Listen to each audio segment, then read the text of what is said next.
Concretamente, ese indicio responde a una anomalía hidroacústica que coincide cerca de la posición de la última conocida, que fue 7:30 de la mañana por telefonía satelital que había realizado el comandante con su comando superior. Es una situación crítica, y la preocupación cada vez va increyendo. Estamos todos preocupados, igual que los familiares.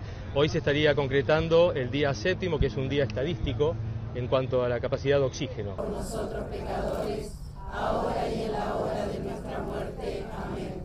Bendita tú eres entre todas las mujeres, y bendito es el fruto de tu vientre, Jesús. Ahora y en la hora de nuestra muerte. Amén.